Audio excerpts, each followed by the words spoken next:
I know, because you haven't given me any trouble. Your phone isn't been ringing. No. All set? Okay, thank you. All right, I will call this meeting of the Durham Board of Selectmen to order. Please stand for the Pledge of Allegiance. I pledge allegiance to the flag of the United States of America and to the republic for which it stands, one nation, under God, indivisible, with liberty and justice for all. Sorry, we're a little late. We had technical difficulty. Yep. So I have one amendment to the agenda. I want to add under section 5D a kind of an update discussion on the HVAC issues here in the town office and what our next steps should be on that. Any other amendments to the agenda? No? Okay. Public comment? There's nobody here in person tonight, so we'll skip right through that one. So when do we read these? Should probably read that out loud for the record, I would think. I'm not sure that's the process. The compliment with these thing? formats. No. No. People should know. Go ahead. When we get a compliment, well, that is public comment. Okay. So Mr. Kevin Kendall of 9 Whippoorwill Lane left a note that said, both Pam and Sharon make my experience very enjoyable when I come in. I believe that they both deserve praise. I've been coming here for 9 years. Not just praise, a raise. I thought that was one word. 9 years, and they always manage to cheer me up. So I wanted to thank her for sharing that with us. It's nice to hear the good things, because I think it's the first time this has actually been used as a compliment form. So, No, I think Calvin got one. You did, a few Calvin? weeks back on some road work, somebody complimented. Yeah, that's first So, one yeah. for me, so. Yeah, maybe you weren't on the board yet. Right. Yeah, that could be, yeah. So So, yeah, no, that's good. it was just a complaint form. But I know that there was some cookies and stuff dropped off at the town garage a couple times for happy people, Good. but I don't think the cookies ever got up here. I'll that's bring a- you cookies every time you pave Rabbit Road, every year. A true measure of customer satisfaction is when they actually bake you something. Right? Yeah. So- Good. Okay, great. All right, thanks, Rob. Consent agenda, I'd entertain a motion there unless somebody wants to pull something off and discuss. Move that we approve the consent agenda. Is there a second? Second? All in favor? Unanimously, okay. Action and discussion items. First one on the list is high crash locations in GP Cog's rural communities. So I received an email from a Rich Harbison at Greater Portland Council of Governments a week or so ago, and I forwarded it to everybody. Basically calling out that they frequently get some funds where they can do some study and evaluation of high crash locations. And I think their data lags a year or so, because they were saying that while we had the intersection of Route 125 and Quaker Meeting House Road and a portion of 125 where Meadow Road comes in had been on the list previously, and they had done some analysis there and I think recommended some mitigation strategies. I don't know what, if anything, the town did follow up on that. But he said, interesting, he says, well, this year Durham didn't have any high crash locations show up on the list. And, but he's putting it out there, so are there things, he says, we may have some funds available, are there intersections you would like to have us take a look at anyway? And obviously run around in Route 9, like, came right to mind. Well, but you go from there and just go towards Brunswick. Right. Basically that Every whole intersection. Quaker Yeah. Meeting House run around Rabbit Corridor, yeah. Plus Swamp Road, 125, Plymouth Mill Road. That is such a cluster that Yeah. That whole stretch through there is just about the same. the C. Royce's Corner is Yeah. just an accident waiting to happen every day. So I didn't look at it, his data closely enough to kind of understand, well, what qualifies it for the list and what doesn't. But, I mean, that, I think we all seem to be pretty much on the same page, but I wanted to put it on the agenda, you know, and have Calvin, and I wish the fire chief was here. He's not here yet, but, you know, based on their experience, what they know, if they had any other input into that. Because I think the next steps here is, as I told him, we would discuss it, and then I would get back to him and say, hey, yeah, we'd really like you to take a look at, you know, ABC, whatever, and see what we can do there. The only other one that used to be a regular for a while was at the Lisbon there, Dead man's. Dead Man's Curve. Yeah, Cirrhosis. That's what he's talking about, right through all the way Yeah. to 125, right? That's what you're talking about? I don't know if there's been much lately. Route 9 and Yeah. Plumbers Mill Road, and those Armco barriers, they might as well just leave new ones there, because they keep beating them down Yeah. about every week. So, yeah, the DOT is building that intersection of, rebuilding the intersection of Meadow where it comes on to 125. Oh, they are. Slated for 2018. They're well underway of design. I thought that was Route 9 That- and Meadow. No, No. 125 in Meadow. And that one's actually been on their list before. They've looked at that But one. it's still on there. They're actually building it now, so they're in the design and in the design process, getting it ready for 2018. Has it come to light whether or not they're going to block that section of Meadow Road off where it comes to 125? Well, that was up to us, and I haven't moved forward with it, so. Okay. They said they're willing to go ahead with their plan to redo the Are intersection. they thinking about squaring the corner?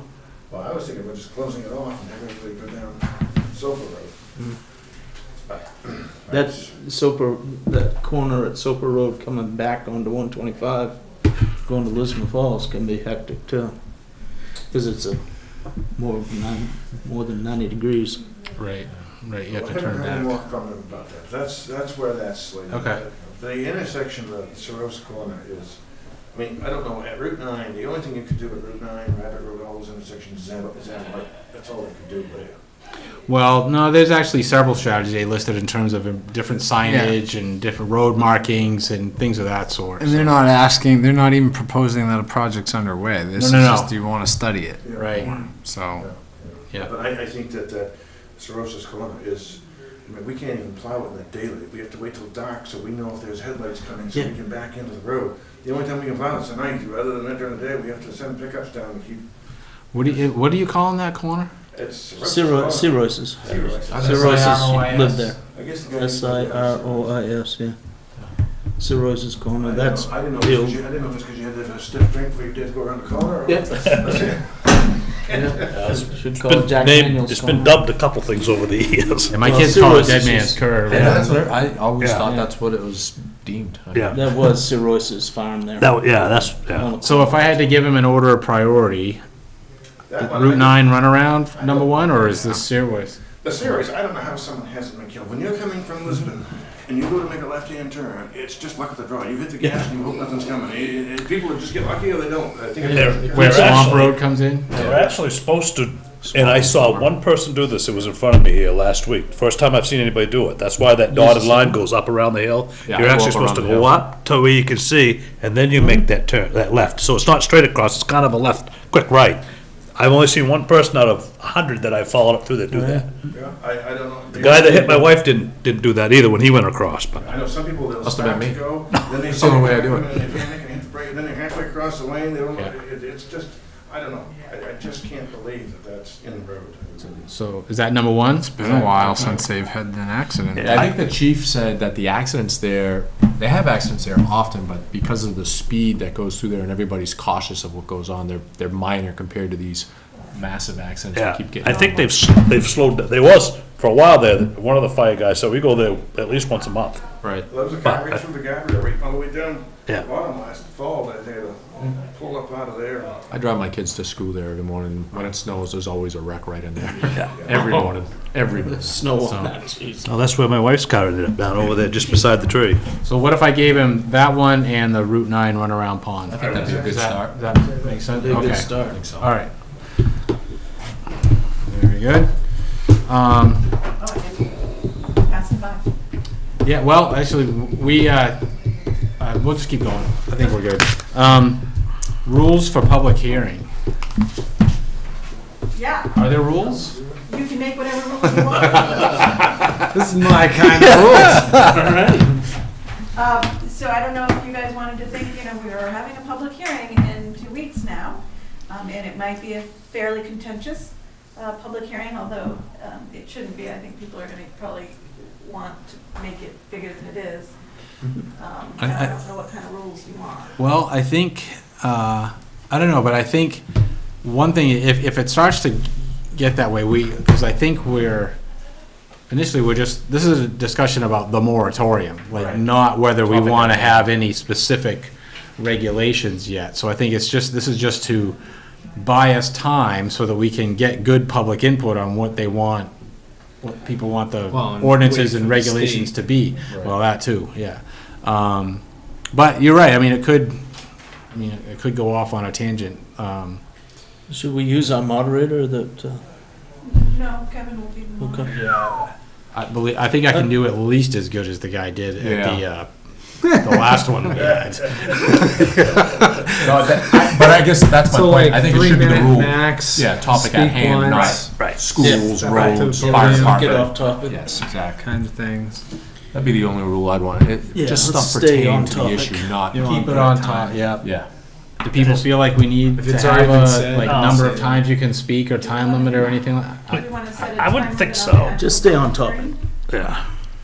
That's a good code, yeah. Well, because keeping in mind, because this is, I don't know what kind of like normal agenda you expect us to have next week, because this is part of our regular meeting. So whatever we do for public hearing, we have our regular business to do after that. So we'll open the public hearing Like, up for keep an it light. hour. If we stay on topic, it's not about how big, where you can put them, it's none of that, it's just, do we want to slow it down and not allow it until we get more information? So that should be fairly Cut and dry. cut and dry. You would think. Honestly, you know, it's not that we don't want it, it's not that we You would want it, we think just. that approving money tough. for a culvert that the state's given us would be cut and dry too. Right. But you know, I mean, At the end, it was conceivably there 100%. could be a citizen that is like, they're like ready to break ground on a facility and like would not be happy about But there's having no to wait. state regulations anyway. You Legislature's can't get fallen. a license yet, You can't sell it yet anyway. but they can build something. not- I so don't- they Right. could You conceivably can build a building. What do you mean they can't sell it and they can't build it? I mean, there's stores up everywhere. Medical. Medical, it's Yeah. legal Oh, to possess, it's legal to grow your own, but you can't. In it's fact, not- our moratorium would not apply to medical. It's No. only can't sell retail. it and without medical license, and you can't. It's not open for recreation because the state hasn't adopted. So we're just talking recreational use. Yes. Yes, any sort of retail, it's, Yeah. like social clubs, there's a list, there's 5 things, right? Social clubs, manufacturing, cultivation, Yeah. and there's a couple others. But the manufacturing and cultivation have nothing to do, so if somebody was making this, what was that, a 50 by 200 pole barn or whatever it was, as long as it was for medical purposes, it would be. I If thought they we had were- a license, You have to if have they a had the license. medical, because you can get, to Rob's point, you can get a medical license. Right, and You I can't think get a that's how retail most people license, yeah. circumnavigate it anyways, they get their it's not very hard to get. Yeah, I don't know how hard it is to get or not, but I don't think anyway. it's that easy. Yeah. For a medical dispensary or a medical private use? No, for medical growing. for growing. For Medical your marijuana. own medical reasons? No, Well, no. No. growing As a to- factory. Growing to sell, because you can grow for up to 6 people, I believe it is. Yeah. But You so, can have a certain Oh, I number learned of all I'm next to a about it retail last place week. in Manchester, that he grows it in Monmouth and he He sells it must be on- medical. Yeah, he's medical, no doubt, no question, but there really wasn't much for him to get that. Yeah. Really? I know I went by the place the other day that Just have wanted to have X to amount of Well, patients. we're all, this Sounds is like all, we're right having now, a this is public all hearing like right now. speculation, I think, I heard, whatever, you know, so, Besides, it doesn't affect medical marijuana anyway. right, exactly, But so. somebody could come in and take out an application to build a pole barn without having a license yet. They could just make the assumption that we would, They don't have to tell us that they're gonna grow weed in there either. no, not No. until they Storage decide. facility. commercial, they need a commercial permit. Eventually, they'd have to have something, Eventually, but they could build the building. The multiple, 3-phase wires coming in might tell the tale. But, flick the lights on. They're gonna go all solar, man. That's a good way to check. yeah, so, But- So 6:30 to 7:30 will be the public hearing, and then we'll hold the meeting, the selectmen's meeting after that. Mhm. Sure. And I think we would start with a, just a brief explanation of why we want this, what it would actually stop or not stop, and then let people come to the mic and give their 2 cents. Sounds good. Okay. And you have an introduction for us? Public information? Oh, yes, I do. Finish, Let yeah. me get Tammy.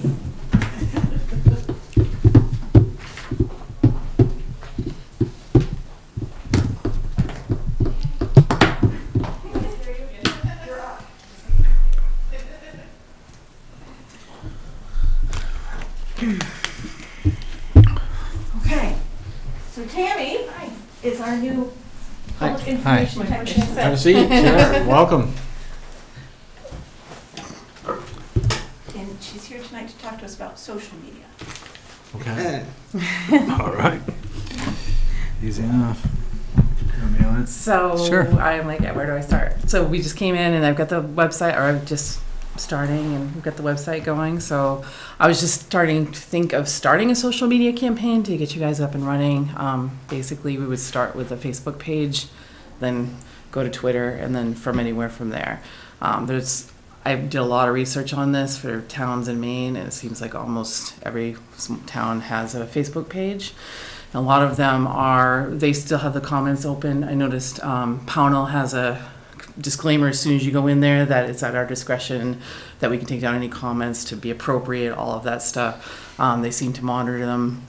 Doesn't be a ton of comments. I looked at the town of Wyndham and they have like 4,500 followers, and they get a lot of, a couple comments here and there about likes and stuff like that. They use it a lot for events and, Summerfest and this and that and whatever. So I think Facebook might be the best. I think you're going to find a lot of your users, town members are on Facebook. So that would be my suggestion for us to start there, because then those can feed out to other things and we can delve into what the town needs, what the people want, what the atmosphere is here. So we can go from there. So to kind of write up a whole thing on a social media campaign, and then we could start we could start with a basic Facebook page and then work our way up from there. So. Okay.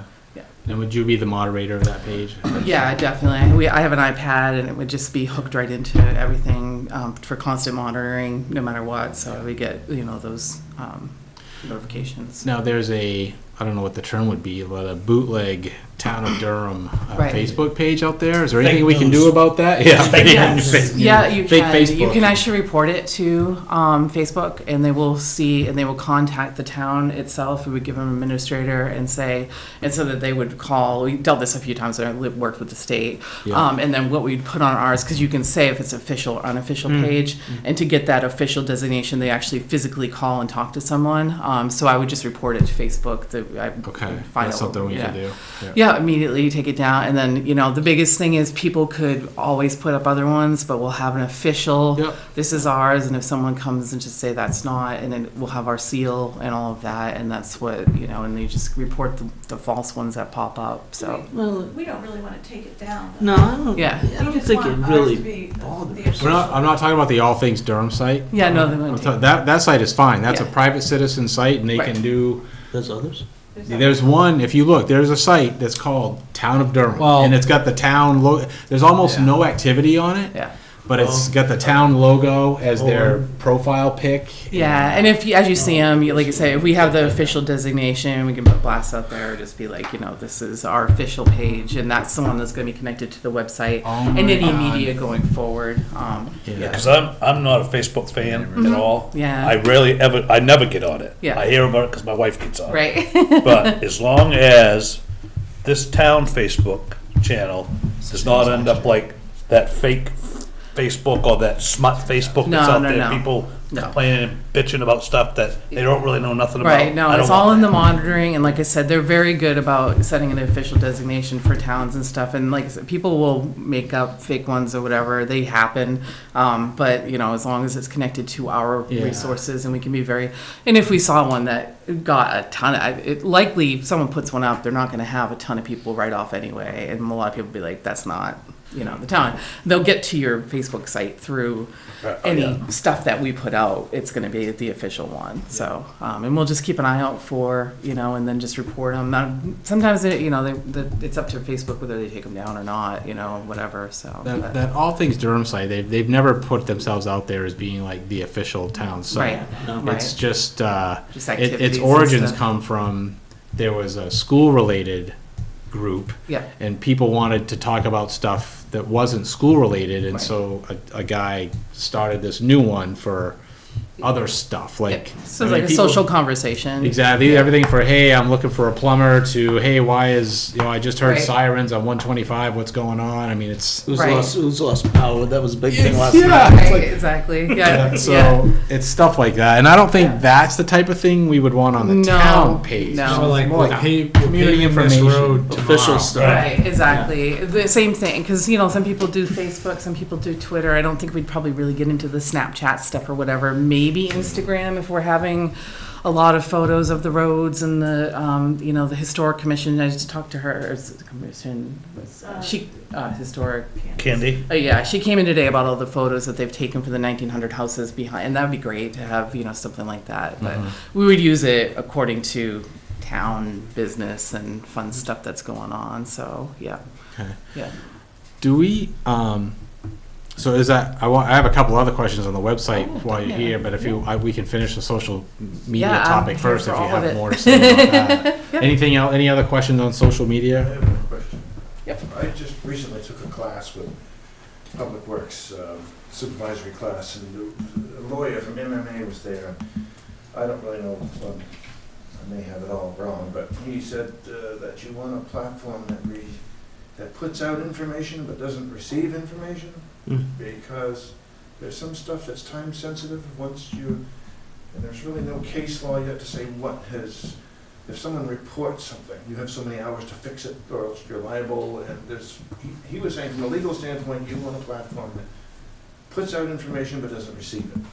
Meaning I- people couldn't post or Well, respond that's to what I posts? don't know, I guess that's a question, what do you mean by that? Only one person posts on the Yeah. page. Well, people can comment on your posts, and you Yeah. just monitor it, and Right. you can remove the comments if Right. you need to. But you can set up your Facebook, and how some businesses do this, so that it's just front facing, so you can make it, and you mark it so no comments, no likes, or anything can We come already have a in. web page. Right, exactly, and that's Yeah. what the designation ends up being. And Facebook is to really more engage the community, and it is a matter of monitoring. You're not really going to put anything, I don't think, legal up on the Facebook that's not already something you posted on the website. Yeah. I think what Calvin's concern is, like with potholes, you have like 48 hours after a pothole is Right. reported. Right. So if somebody puts a comment on the web page saying there's a pothole on such and such a road, Right. is he legally required then to? And he said he didn't have the answer, he left it in the question for. Well, I would think if they're, and that comes into the monitoring part. So if, any messages we're getting, we're forwarding to the right public works person or whatever, and we'd see that comes into the monitoring part of it. But I would think it would be like an official reporting, as in they contacted you via email or called you directly or whatever, that 48-hour thing would withstand. I don't know if they put a comment in a comment section that would be considered legal notification. Well, I think that's anyway. the lawyer being Yeah, a so, lawyer but- is saying, right, well, there's exactly. no case law, and maybe it could be, and, Exactly. and I think common sense would say otherwise. Right, exactly. But, Well, let's put a disclaimer on Yeah. on the Right. page too. That says That's this is part of not it. a regularly monitored. Exactly. Yeah, and if somebody does happen to post that, our response could be something like, here's how you notify Public Works that you have an Exactly. issue. Yeah, and those are part of the things we'd set up with the social media campaign. Like I Yeah. said, I saw a few different disclaimers, and I would just go through and kind of maybe reach out to some other towns and see how they've dealt with those issues. But it would be constantly monitored. I'm not going to. I'm thinking we're not going to have 10,000 people on there like immediately on a Facebook page anyway. So I don't think. That would be It's- 2.5 times the population of the town. Right, so I don't think it's going to be a ton for me I'll always have something on me, and probably whoever else would, maybe one or two other like backup admins to just keep an eye on things, Yep. but I get that red message will come up every time there's a comment, so, Okay. yeah. Yeah. Cool. Cool. Yeah. So on some other, Sorry, you guys need to give her permission to. Oh, we do. All right. So I- is there a official is there a motion. motion?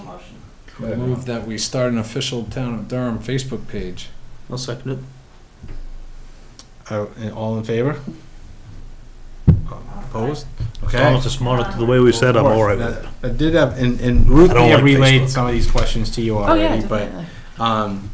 in the gap between, our previous information technician and when you coming on board, there's several meetings where the videos are not online, and because we were transitioning not only people but to a different platform. Right. So do you think what's the status of meetings from roughly like mid-April to the end of June? I think none of those videos. Yeah, she forwarded me the concern, and I've already started to go through, and since obviously I wasn't here, and she's giving me her calendar too, so I'm going through and matching meetings with minutes with videos and seeing what's there, what's not, and then I'm gonna gather that all, take a couple days, and then reach out to the people that do the postings and have them pulled and put up there. So Okay. I just got to go through and see which dates weren't there and what wasn't there, and then Yeah. I'm gonna just get them all and just populate it all. As at least So, 4, yeah. yeah, but same thing, if any of you see anything or you want minutes or anything added into those that you're not seeing, then you can send it to the public info.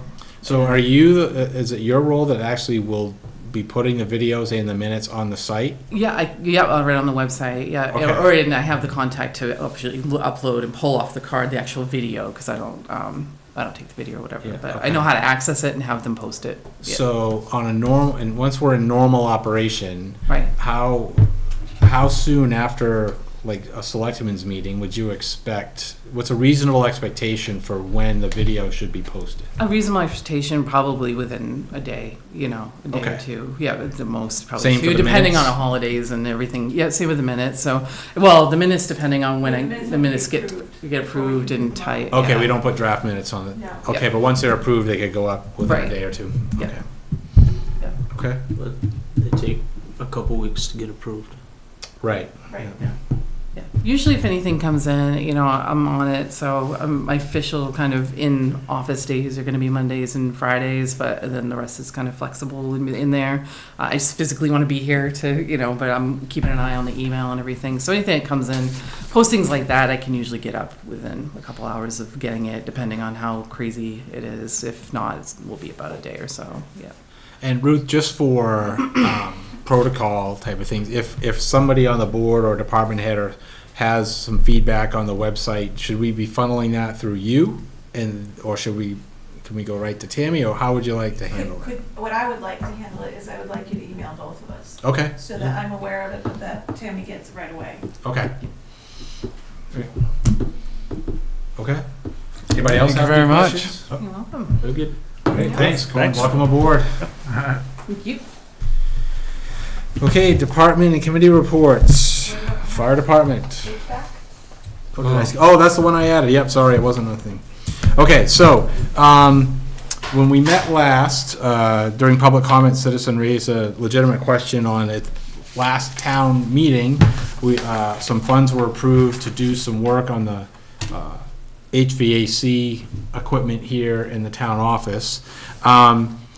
Subsequent discussion we determined that the scope of work was kind of what an informed person thought might need to be done, but we didn't really have like an official technician evaluate the system and say, okay, this is what you need, and these are the issues that you have. And it also doesn't seem that we've been on a regular periodic maintenance program with this. So Rich volunteered through some of his contacts to at least have someone at least come take an initial look and see where we might be, and have Rich kind of update us on what. Yeah, sure.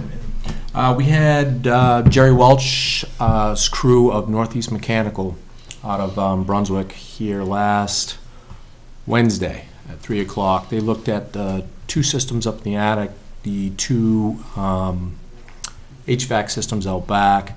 They seem to be of a period of around the time of this building being constructed. There's a couple different avenues that we could go with the system, but nothing really yet concrete as to which direction to take. So I guess I would ask the board, what direction specifically do you want to take? Do we want them to design a system so we could put that out to bid? Or do we just want to have them do what's best, in their opinion, per se? So so you said any work we do, we want to that has to go out to bid? Well, if they were gonna just design the system, they could do that, and then we would put it out to bid with their specs, if you wanted to do it that way. Or I'm asking, is that the typical approach, or would the typical approach be each company comes in and does their own assessment, and they come up with their own solution, and here's how much it costs? You could do it that way, sometimes it's hard to evaluate. Usually when you go out to bid, you have certain specs and you're looking for a specific thing. So What's a do we ballpark pay this cost? guy, if we wanted him to come and design, is that like a separate transaction? We have him come in, do the design work, come up with the specs, and then we put that out to bid, and and even though this guy may be one of the bidders? I guess That's all conceivably, I mean, just kosher? because It's, bidding- I guess, when people bid on HVAC systems and heating systems, most of them, what they do is they bring in their rep.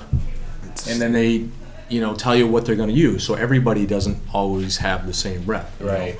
And in this particular system, in question, there's multiple different ways you could take it. So it really needs to be definitive of A, what you want, and B, what the future of this building is gonna be. Are we gonna need a larger capacity? Are we gonna need the same amount of capacity? Are we happy with the system that we have now? What we have up there now is basically 2 air handlers that are handling the heat. Each of them have their own HVAC system going to it for AC.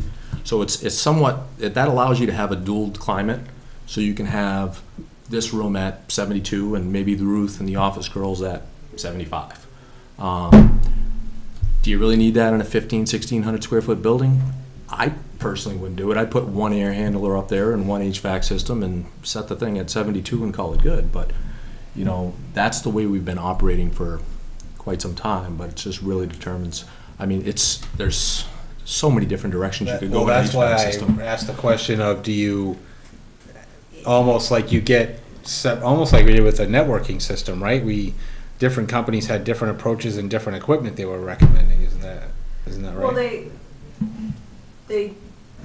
did, but they, Chief, you're a plumber. You got any help on this one? No, I wasn't gonna give plumbing help. I was actually one of the things when we reconstructed the purchasing policy for the town that we avoided was the use of bid, because it says request for proposals.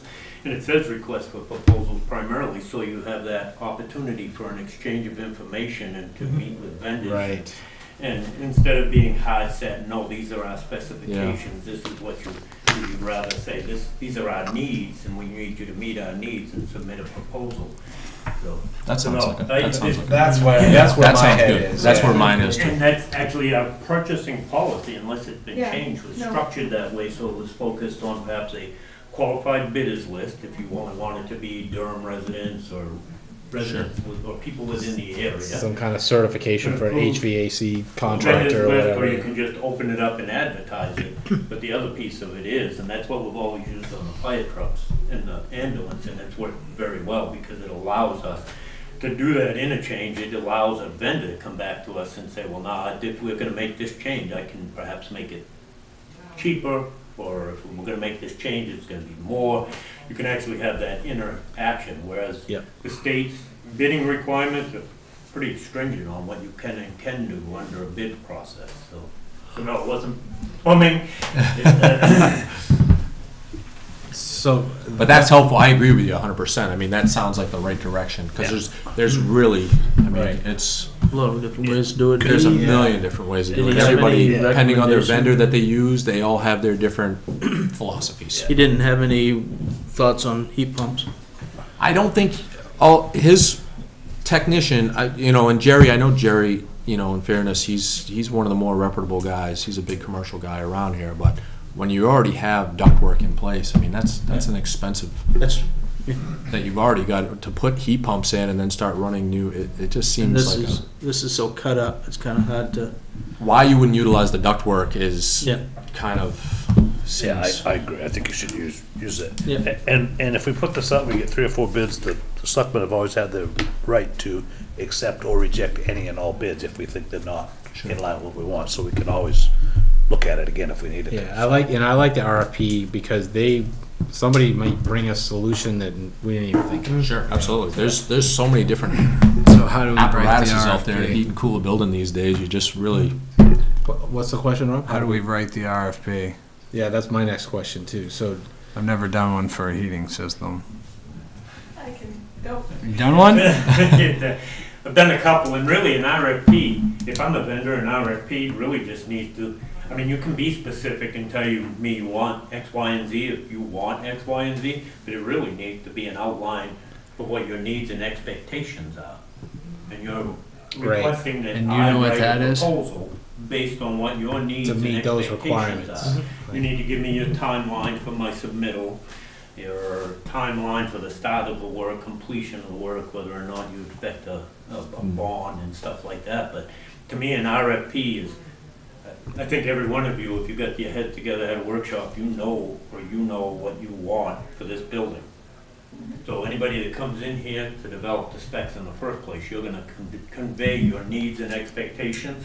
So in an RFP, just convey your needs and expectations and let me design the system. If you want specifically nothing but gas or propane, tell me that in the RFP. No, we want nothing but propane. If propane, heat pumps, electric, if the whole gamut's acceptable. Yeah, that makes we're sense. open-ended in that And aspect. the new systems would save, that's another note, that's probably important. Our systems they're non-modulating systems, so once they're on, they're full bore, where these newer systems can trickle in or go full bore, so they're modulating.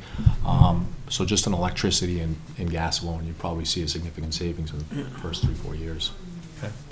So, as far as putting together RFP, do we need to schedule some workshop time, do we think, to do that, or? Yeah, or maybe I could just get with Ruth, I think we could, I mean, if it's Yeah, just you the guys- basics. I think that'd be great, if you Yeah. and Ruth wanna get together and then bring it back to the board and Yeah, just kind of review the list, or if anybody's got some. Just have them email us out the RFPs and then get it out.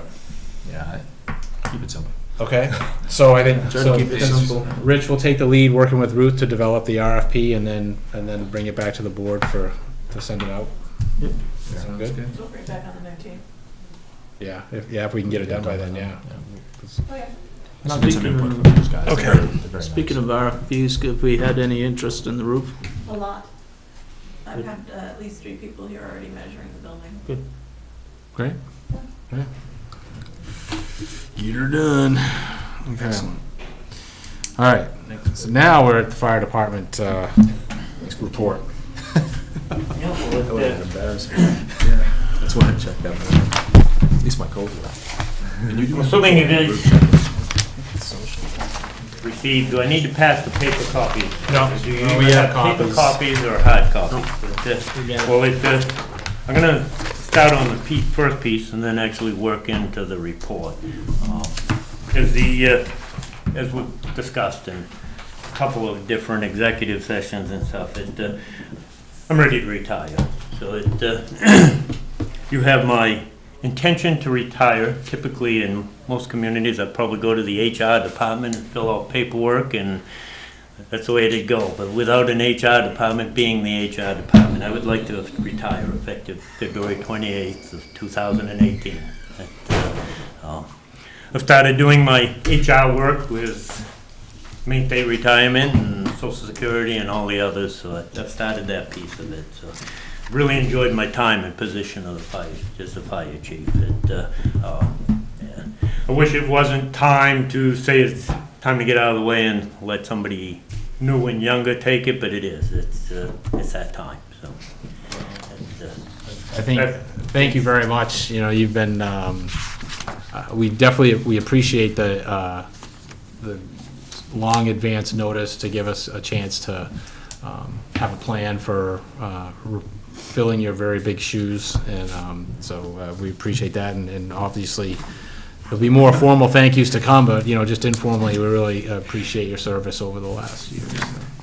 Well, thank you. I've enjoyed it. With that being said, though, one of the things I'd love to ask for an opportunity is to participate in the replacement process. That was, if depending on what route you choose to go and stuff, I'd love to have an opportunity both for input or to be perhaps part of an interview committee and things like that. It's kind of like it's like I'm giving up my house and my family. I want to make sure we're getting the right person to take it in the first place. So I would, if the board so chooses and desires, I'd love to have that opportunity. Also, with that being said, and based upon that, one of the things we've discussed is some of the talent within the department. Whether you guys choose to move forward with utilizing internal people to look at for my replacement, I would like to have an opportunity for them to hone their skills and prepare for their future. So with that, the report you have this evening is not actually put together by me. One of the individuals within the department that I think might be a possible candidate for replacing me actually put together that report, and if the board is agreeable, I would like to have them come up and present the report. I'll Sure. assist them if they need to, but I'm pretty sure they can do it without my assistance. It's fine. Yeah. Sounds No- great. No objection, anybody? Yeah, you want?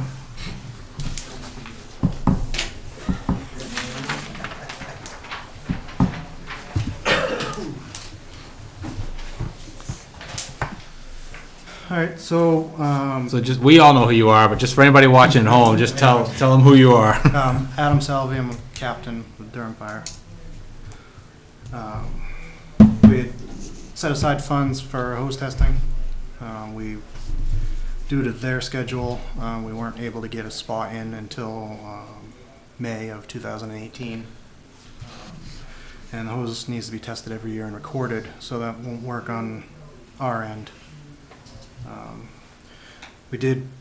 That was with Failsafe. There's one other company that does it, and I guess they didn't get back in contact with the chief.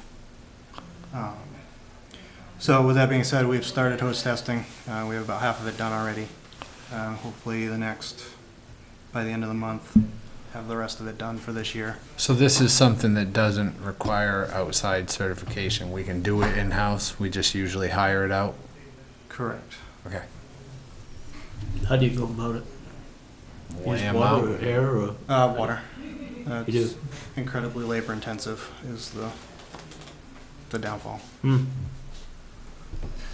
Thanks for getting it done. Another part of that, Chief has a quote for rekeying all the locks in the fire station and in the modular.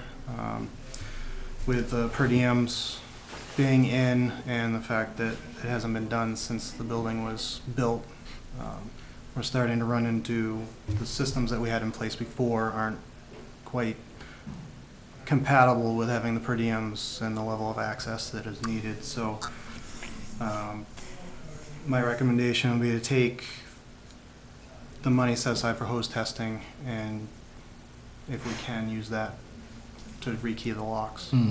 Is this a special type of security key, like an Abloy key, or is it just keys? Just keys. Thank you. And so there's no concern, like, I know there are systems where each individual user gets a code, and that way when somebody accesses the building, you know who accessed the building. Has there been any thought of, especially with per diem and a lot of new people like potentially coming and going, have we looked at anything like that so that we know who's coming and going? Yes. He wasn't privy to That this wasn't piece part of the of that. research. And actually, we did look at that piece of it, if for nothing else, just for the external access to the Right. building and stuff, so we could do the programmable.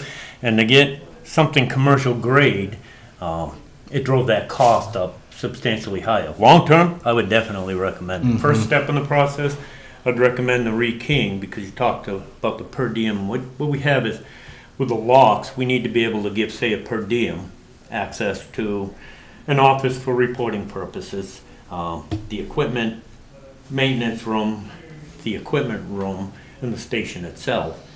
So it's the rekeying of the station is really based a lot on, well, one is the security of the system. It's been in place since 2002. It's time to kind of clean up things and say, nah, your keys don't work here anymore. But the other part of it is to give people the different levels, like with the stipends for evening coverage. Before, the only person that had a key to the equipment storage room was the duty officer. Well, there may be just a basic EMT that's on coverage that doesn't have access to that equipment storage room. So until an officer is available to open it up and get the equipment replaced on the rescue, the rescue's not out of service, but it could go on a call and not have the necessary equipment. So the keying is that piece of it. But what you said, the coded access, we did ask that question. It's just to try to get the station rekeyed and add the 2 or 3 coded access locks we need to add at this point in time, it pretty much doubled the So cost. do you have an alarm pad like we have here at the town Yeah, office? So well, everybody, we don't have security. oh, there's no, The only place there's security is in the modular. We have fire. oh, okay. With the 2 buildings, you guys have security and don't have fire. Okay, But, we have fire, but don't have security except for in the modular. The only place Okay, we have so- security is in the modular. it's not like where each of us has our own 4-digit code and we come in and disarm the alarm, you know who did it. Yeah. You don't Yeah. have that, okay. Same thing with the modular. You have to, it's not an individual, we could do individual, but it's, the town office has one code for the modular. And their side, well, it disables the alarm, but they have a different key for their side, and then we have Okay. a different code for our side, but we just do a generic code. But yes, it's, I would love to, I know, I gave you my official paper, so I can say this now. I know it won't be me making the request or the recommendations, but I would strongly recommend to whoever's my replacement to try to do it in a stepping process. First get the station and the keying system squared around, but then gradually tried to add, even if it's only a lock a year, an electronic lock a year, so that you eventually, there's only 3 or 4 key places that would need to have electronic locks. The rest you could survive fine with keys, but.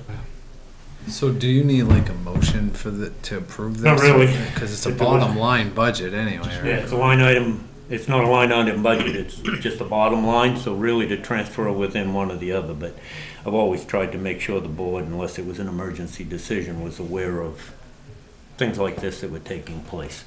So he didn't do it on its own. I told him now we should let him know and let them have an opportunity for input. The only thing I would say is, you know, if we're talking about roughly $3,000, is that we should perhaps hold off until we know about the well, for sure. Because if we have to sink 10 grand into a well, that 3 grand could go a long way towards helping to offset that. Then So we can budget this for next year. if we have to. right. So just Can we wait 2 weeks? They're putting you on the They are spot, putting big me on the time now. And some of that, what you're saying makes sense. The other piece of what you're saying though is, because further down in his report, one of the things I want to do is I just took it up today with, I'll let him elaborate on the bleaching piece of it. But if we come back with we'll know within a week or so on whether we have a clean bill of health. But the bottom line is anybody that's worked over there, and if you've smelled the water coming out of our pond out back and stuff like that, I can't help but think this is gonna be now that it's started, it's gonna be a reoccurring problem, but. So I guess, even though we'll have a test back shortly, bottom line is I really wanna wait like a couple of months and retest it again before I tell people, nah, you're good to move forward with this. So it would definitely move it out to an end of the year project at best. Well, the keys could wait that long too, right? I mean, It's been since 2002, a few more months isn't gonna hurt, I wouldn't think. But then if it goes to the end of the year, then we're probably looking at putting a new well into next year's budget anyway versus an emergency expense. So that's assuming that the test comes back okay in a couple of weeks. That's Yeah, if the test comes back in a couple of weeks, I'd send it out, you know, my game plan had been end of November, first part of December, which actually does make it a budgetary concern for 2018, Right. not necessarily 2007. So I guess, using that theory, if it comes back clean in a week or so, a week or two, then theoretically it would be a 2018 purchase anyway. right, yeah. Okay. well, I like the idea of taking care of the security and getting the keying done, so I don't really have a problem with it. So, I mean, it's a good way to use the money that you saved by doing the hoses, so. I think you touched on this a while back too, Bill, about it being so labor intensive. That's why, Is it what? being so labor intensive, the testing. Seems like you touched on that here a couple meetings back. And that was one of the reasons why you No, went out the to- hose testing. Well, it was Hose dur- testing. I think during the budget process last year, I think you brought it up as why it was in the budget as an expense versus Right. doing it in-house. Right. Yeah. During the budget process last year, it was pretty controversial, I think it was last year or the year before, it was pretty controversial, because I've always done alternator. I do the, test the well, water 1 year, the next year I pump the septic system and I bounce back and forth. Because the other side of our septic system is, a lot of people tell me, no, you don't need to do it every 2 years, but our septic system was built when that building was half the size. We ran probably 40 calls per year. I think the prudent thing to get the most mileage we can out of that system is to pump it every 2 years. And even then, sooner or later, it'll have to be replaced. Okay. All right. So we touched on the well. We did bleach it the day after the meeting. Circulated the water and then bleached it again on the 17th, so about a week and a half later. The bleach smell's gone away, so he took the water test in today. Okay. The word of mouth advertising for the per diem is working fairly well. We've hired one, and she's around quite a bit. There's three or four applications that are in works right now. We still will need between 4 and 6 more people to fill out the weekends. We just opened up the weekend shifts for per diems this month, so we still need some more people to fill out. Why were the week? I'd have to cover a weekday. Why were the weekend shifts only opened now? I don't understand. Up until now, we haven't had enough people to take the shifts. Maybe I'm misunderstanding. Currently, we have enough staff to cover weekday per diem shifts and have opened the weekend shifts, meaning you're open to people To do per diem coverage, so the 7 to 7 on the weekends. Up until now, we've been doing the stipend coverages, Oh, okay. All right, gotcha. All right, thank you. which we're still doing until the per diem can take that over. Yep, okay. We're doing the aerial operations course. We first met last Wednesday night. This coming Saturday and Sunday we'll be there, actually running the truck and doing all that stuff. It's through SMCC and Maine Fire Service. And it's based on our actual truck, not a book truck. So we'll be doing that, and that's open to, we have 12 people in it, mainly officers and higher up drivers are in that. Pump tests were done last month. Everything that was found to be a problem has been repaired. On all the trucks. On all the trucks, the only thing that, number 8, the ladder tests and the ladder truck will be having their service and inspections done on I believe it's 2 weeks from now, so in September. All the ground ladders and the aerial will be tested. The apparatus committee met on the 21st. A couple of you guys came out to talk about the vendors that came out for the engine and the ambulance. So we're going to put together our specification lists, and as long as you guys approve, we'll send that out to the approved vendors list for proposals. So is that something that typically comes to the board first, like what you want to send out for RFPs on these? That's what we did we did that last time. Yeah, typically what would happen is the committee would meet, develop the RFP or RFPs, perhaps a qualified vendors list. That's why when we were speaking before, from experience, we've done this many times over, the qualified vendors list, and it would come to the board. Mm-hmm. I'm sure I'm gonna bring it to you with the request saying, well, I hope you guys, whether you agree with the purchases or not, will allow us to get the information back. Right. Yes, it would come before you review first. Okay, all right.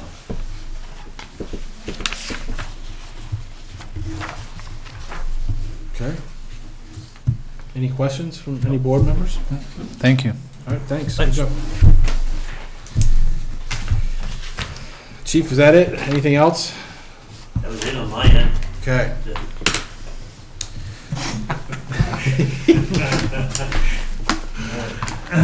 Thanks for publicizing the worst kept secret in town, now that your retirement is official. So, all right. Ruth, Town Administrator report. Yep, I don't have a written one, but there's a couple things that I wanted to report on. I have done some research on the funds that were collected for the Union Church, and all the warrants specify the Union Church.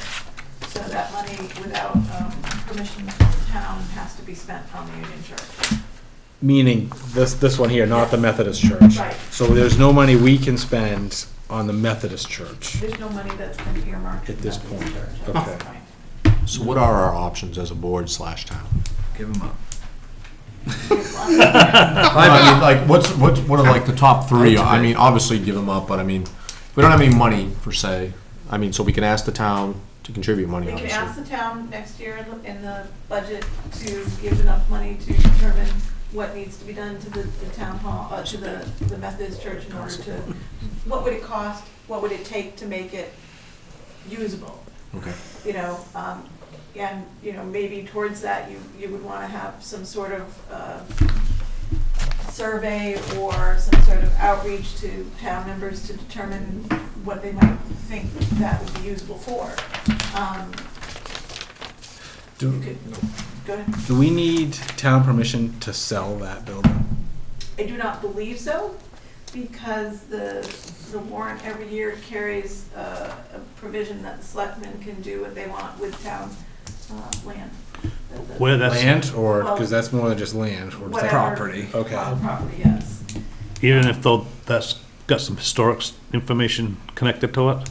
It doesn't really make a difference, because it's on the historic registry. It's an interesting thing, but that doesn't necessarily mean that there's any restrictions on what we can do with it. Sure. I mean, you could conceivably raise it to the ground if you wanted to. Historic registry is not the same thing as historic landmark, Right. right? So, Right.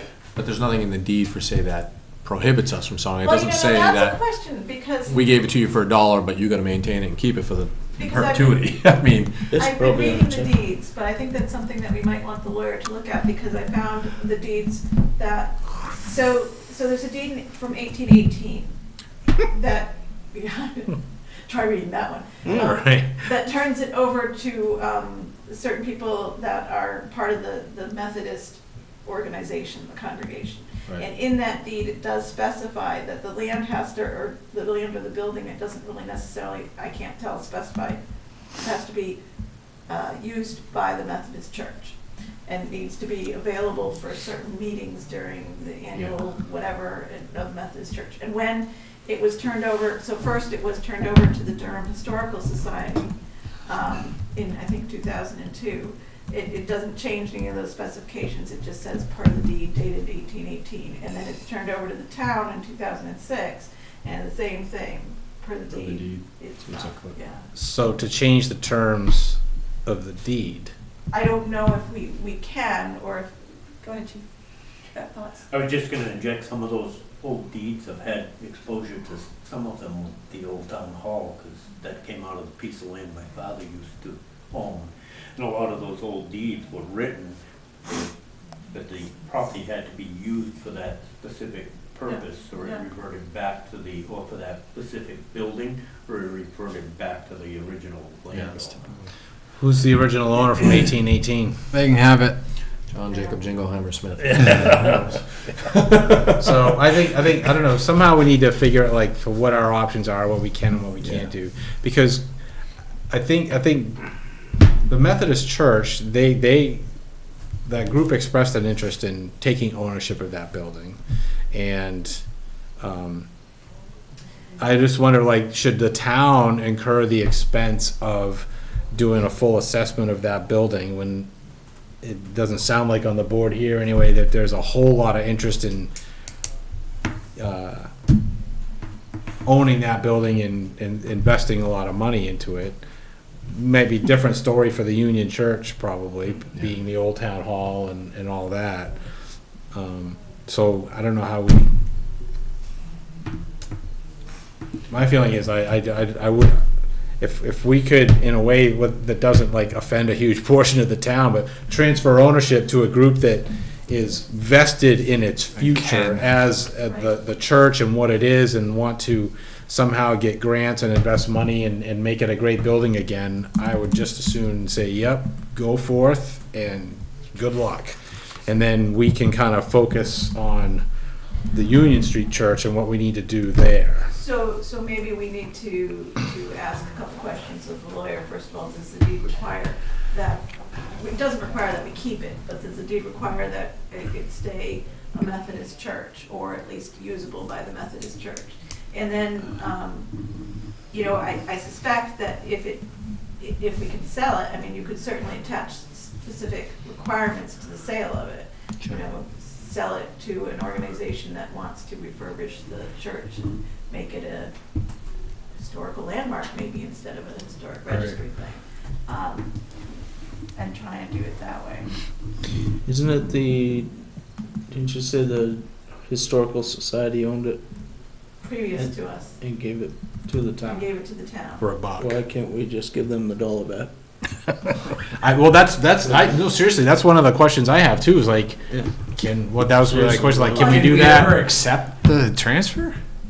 We never The deed's- accepted it. The deed's now back in our name. The so- town accepted it. Town did accept it? Yeah, the town Well, voted to. It's too late to say no Well, thanks. we don't know what the history of why we took it. I mean, obviously they didn't want I it. couldn't figure it out. I was reading through the minutes of the different meetings, but it's very I vague. guess as they as couldn't to- afford it, and the town probably didn't want to let it go, and so they Right, gave it to them for a dollar. And it may be That that you want to give the Historic Society some time, because what we're paying is for insurance on the building. And there's not, I can't imagine it's very Yeah, expensive. I don't think there's any rush to do anything, Right. I mean, they seem to have a concern that we were like, that the board, that we were gonna go like sell the building out from under them or something. I never, the subject never even came up until they brought it up, But, so.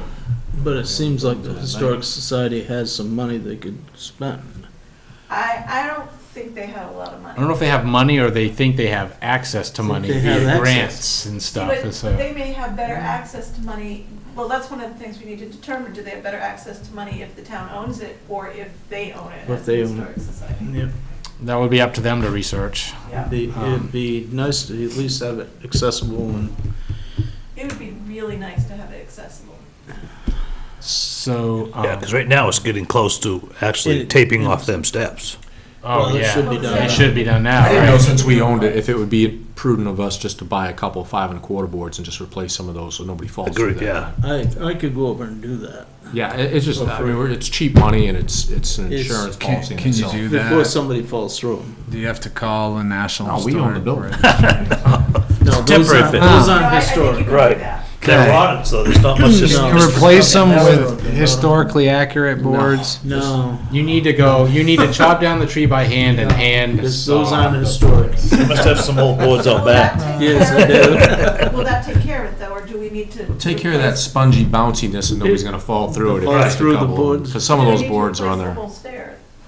Eventually, but I don't think we need to do that. Right. They can Well, the determine thing is, that. if it's a town-owned building and we make what somebody would deem, no offense to Todd's work at all, like, oh yeah, great, you replaced the board, but you should have replaced the whole steps, and somebody got hurt, and it's on your liability policy, and now the town's on the hook. Is that kind of what you're getting at, or? You know, Do we just Well, we pull could the put up stairs use out? At your own risk, municipal property using is Nobody. covered. well, right Okay. now, All right. you're So, pretty liable to go through 'em. Definitely, yeah, yeah, definitely. I would certainly replace. I think it's a good them. idea to Better have off them do it. Do something. Yeah, Slap some boards I on think that would top be of great it if don't you want mind. to do that. Yeah, I That's- can do that's it. right. and you can give me the bill for the boards and stuff.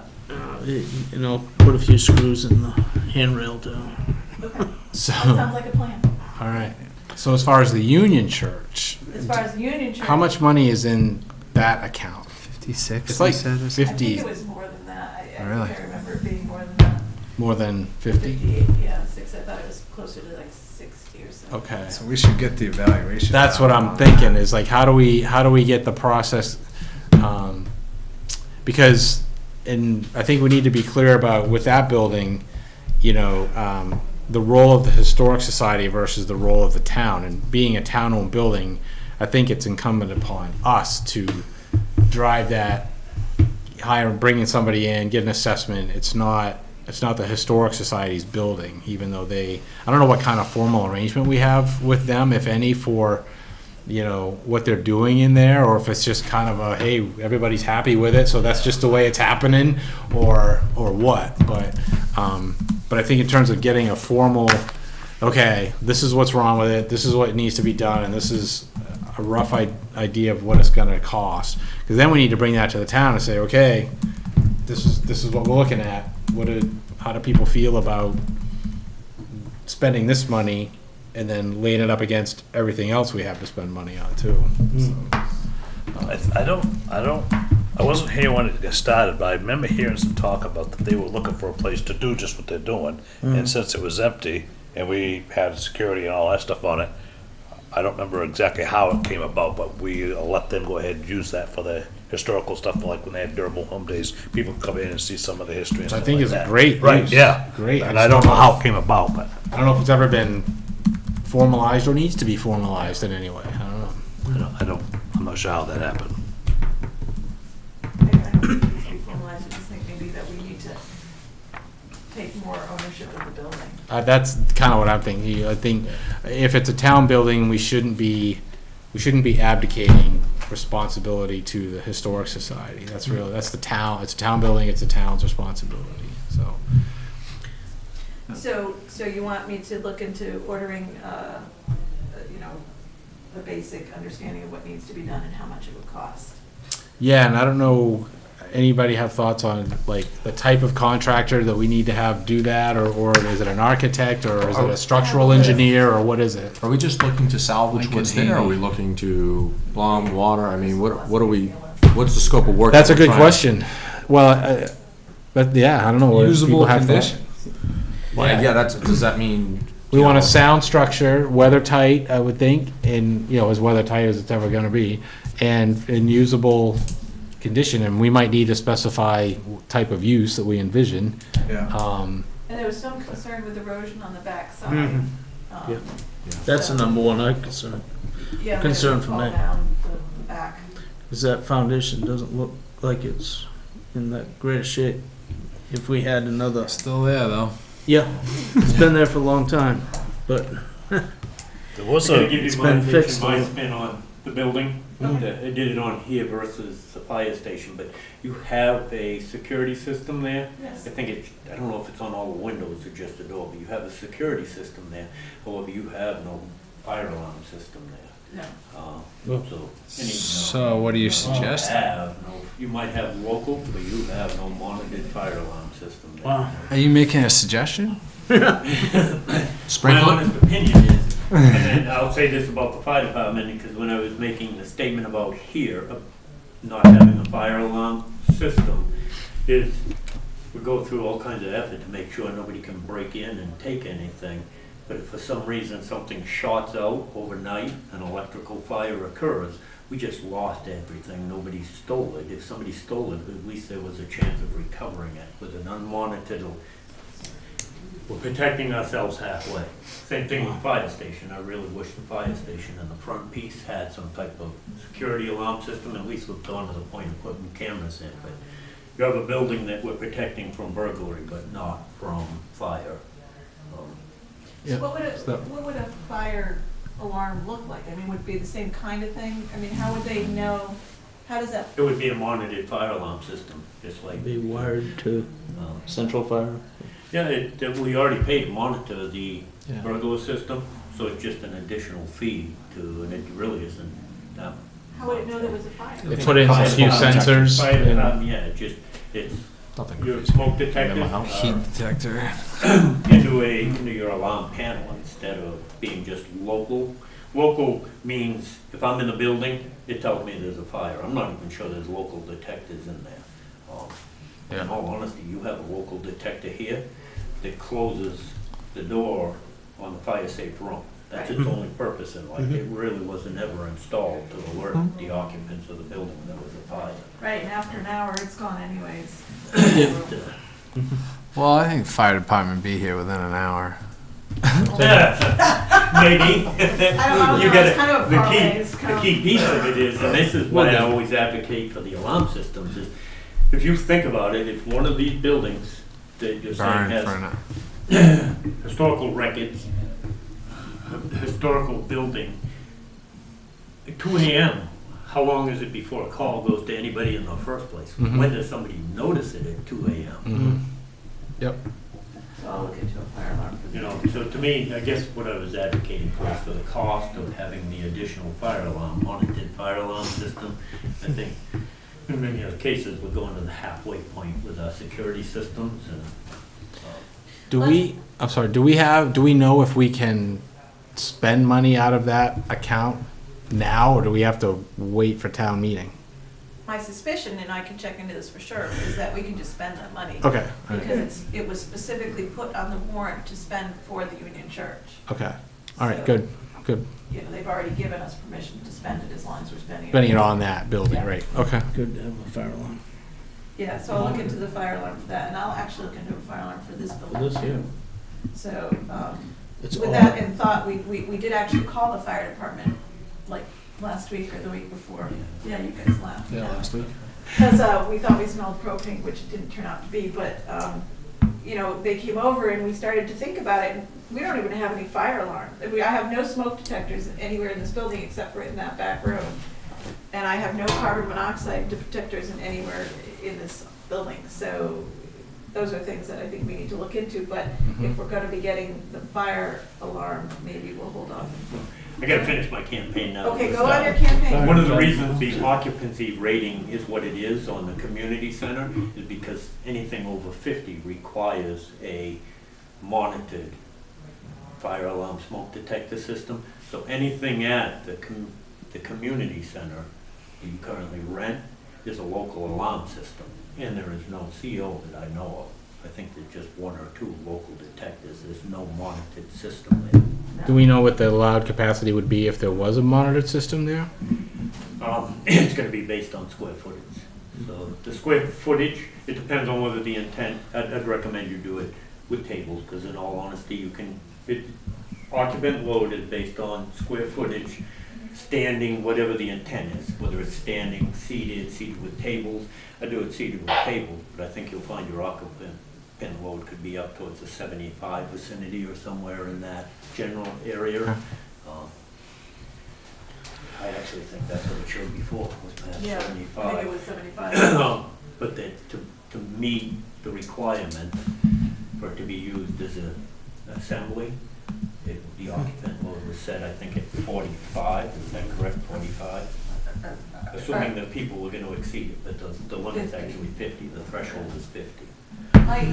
I always thought that you had to put a sprinkler system in order to have it, no, No, the it's next just, step in the process is actually just to have the monitored fire alarm system. okay.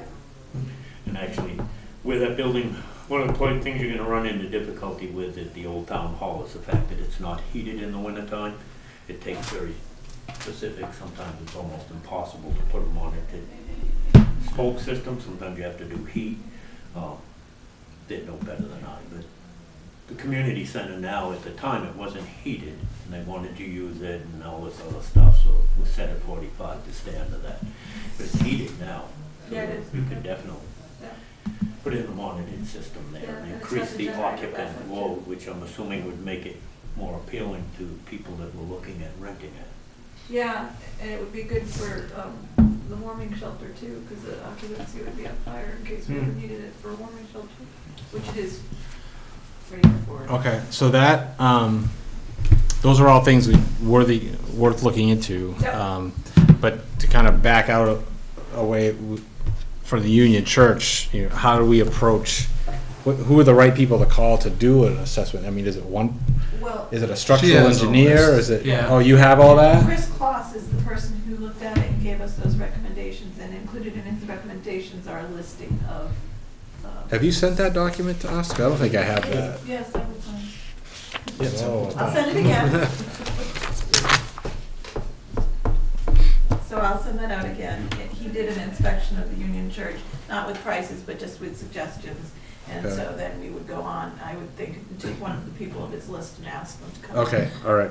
And take his suggestions and tell us, you know, this needs to be done first, blah, blah, blah. So, Okay, okay, so I will get on that. all right, thank you. Um, Did you have anything else in your report today? I don't think so, I think that was it. Did your generator get fixed? Actually, I have gotten an offer from one of the gentlemen at Public Works who's willing to come down and see if he can't figure out what's wrong with it. And he seems to know what he's talking about, so I'm going to take him up on the offer, and he's gonna come down and do a pressure test on it. We opened it up today, and he showed me where he thought it was leaking, and we're gonna give it a try, and if he can fix it, then we're happy. If there's something wrong, if he does the pressure test and it's something wrong with the heads or something like that, he can't fix that, but he could certainly fix the place where we think it might be leaking, because it's just a matter of replacing a hose. Okay. I could probably do that. Cool. It's all about the maintenance. Yes, and that's another thing, is possibly in the future, we'll have him do the maintenance on the. Yeah, like I said, you can always, either him or like Brunswick, like I told you, Brunswick Lawn and Garden, they don't even, you don't even have to remember anything. They give you sign up with them, and they come in once a year, they change the gasket, they change the oil, they do this, and you get a bill 2 weeks later in the mail. But this way, it's done right the whole time, and it's done by You get a certified records. technician. You get records.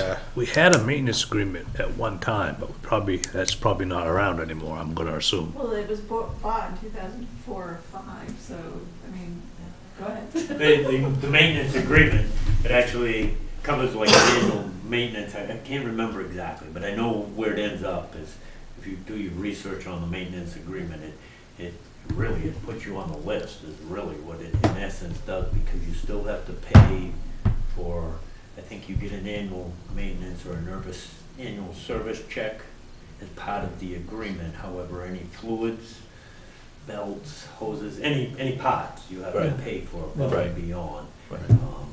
So it was, Do we even have an agreement anymore? no, it was a long time ago. Yeah. I don't think it Should be. It feels also like we need a more comprehensive assessment of, okay, what should we have periodic maintenance set up for We have in like town, and 3 or what 4 don't, generators. where are there gaps? Right. Um, We You do know- have somebody who does come and maintain it every year. He comes, he changes the oil, he does the stuff. Well, that sounds like a periodic maintenance agreement to me. Well, it's. Or do you call him every time? Is it? Yeah. Yeah. he's an engine guy, and with the cat specific, he tried to find the antifreeze situation, the coolant situation, and he can't find that situation. And his last recommendation was not to hire him to come back and look at it again, to actually go to Southwest Milton. And Southwest, somebody down there at Public Works and thinks they might be able to find it cheaper. I'd try it with the fire It's station. it has an antifreeze. Well, I think I suggested It that has to an Ruth antifreeze today. leak? If this doesn't And you fix can't it, find it? call Caterpillar. Or is it I think using- more pricey. Well, It says cool. well, I have called Brunswick Lawn, Right. and they were gonna come out on Thursday, but Carl's gonna look at it tomorrow and see if he can Head gasket. fix it. And if he can fix it, then, or at least try and fix it, and if he does fix Head it, gasket on a then there's diesel. no reason to call on somebody else. Right, right. Okay. Well, let's see how that goes. So you're gonna maintain your appointment with Brunswick Lawn, and if he can't fix it, they'll still Well, I come. postponed the. Oh, okay. Because he might take more than a day, because he has to replace the hose. Okay. But tomorrow, he's supposed to go and do the. Those are pressure. just, Yeah. That's a pretty complex unit you got out back there. That's Yeah, oh, like yeah. That's That was, the real uh, deal. that was a freebie. I think he's He's a pretty good, good so to mechanic speak. from talking to Saying him. nothing and free. listening. Homeland Security. That was a Homeland We Security bought guy. that. Right. If he can fix probably a diesel Yeah. down there at the thing, I don't think there's really much difference to it. It's just it's Right. probably a diesel mechanic. Diesel, You need- propane, Yeah. same thing. Okay. So I'm good, yeah. All right, good. So, upcoming meetings, not next Tuesday, 2 weeks from tonight, Tuesday, September 19th at 6:30 at the Durham Community School Cafeteria, not here at the town office. We will have our regular meeting at 6:30, but the first hour of that will be a public hearing opportunity on the proposed marijuana moratorium, retail marijuana moratorium for the town. Then next regular meeting beyond that is Tuesday, October 3rd, back here at the town hall at 6:30. The planning board meets tomorrow night. What time is that meeting? Do we know? 7. At 7 o'clock here at the town office. And the comprehensive plan committee meets on Thursday night at 6:30, also here at the town office. Okay, at this point, I am going to move us into executive session pursuant to 1 MRSA 4056F